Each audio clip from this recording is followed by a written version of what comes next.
Brothers and sisters, if you have ever visited the Kaaba, the Haram and the masjid-al-nabawi, you can understand how beautiful and spiritual these places are. We feel emotional and connected and indifferent to worldly matters when we go there. Let's talk about the miracles that happened when these holy places were rebuilt and redesigned. The person who built the masjid-al-haram and masjid-al-nabawi was called Muhammad Kamal Ismail. He was an Egyptian architect and engineer. Brothers and sisters, the person who gets to design and build the most blessed parts of the world, the masjid-al-haram and masjid-al-nabawi, can he be an ordinary man? Allah had chosen and designed the whole process. This person was also no less than special. Dr. Kamal Ismail was the youngest one to graduate from high school in Egypt, and then he became the youngest person ever to graduate from the Royal School of Engineering. He was then sent to Europe to receive multiple doctorates in Islamic architecture. He was the first person to take over the control of the whole design and rebuilding of the Haramain Sharifain. Despite his excellence and degrees and experience, he refused to take even a single penny for completing this lengthy, difficult task. Dr. Kamal Ismail said that why would he take worldly returns for designing the most sacred parts of the world? How would he answer back to his Allah? His whole life is an embodiment of Iman and faith. He had a small personal life, and that is why he would spend most of his time in worship and ibadat. No doubt, Allah had chosen this person. He was over the age of 80 when he signed the contract of designing and rebuilding the Haram and Masjid-al-Nabawi. And after that, he spent his years working for the sacred places without any media coverage or spotlight. Not just the architect, the design and build of the Haram and Masjid-al-Nabawi are miracles in their own nature. The building material used here is the rarest in the world.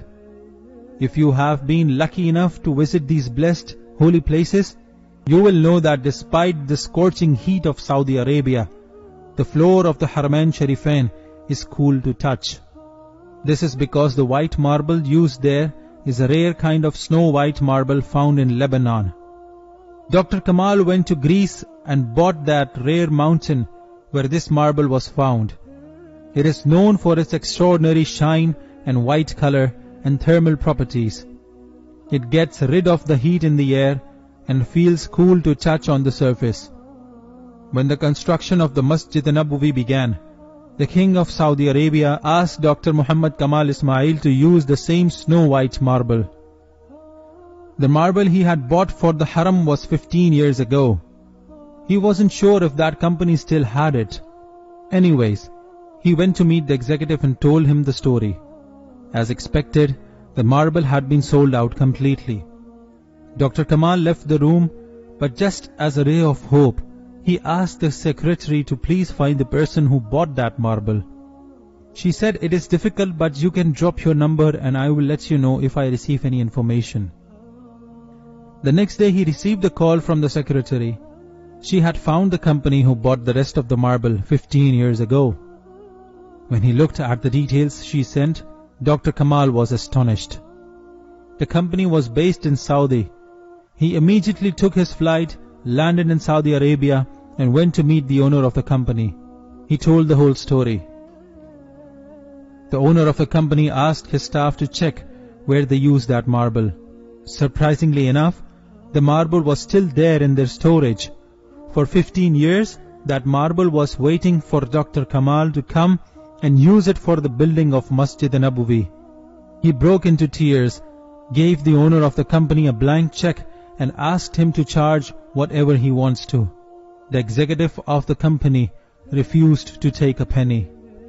Brothers and sisters, we are talking about the Masjid-al-Nabawi, the mosque that Rasulullah Hazrat Muhammad sallallahu ta'ala alaihi wasallam built with his own hands.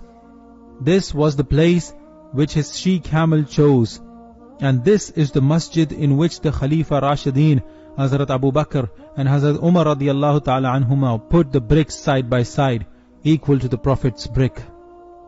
This was the holy place where Hazrat Aisha and Hazrat Sauda radiyallahu ta'ala an had their homes.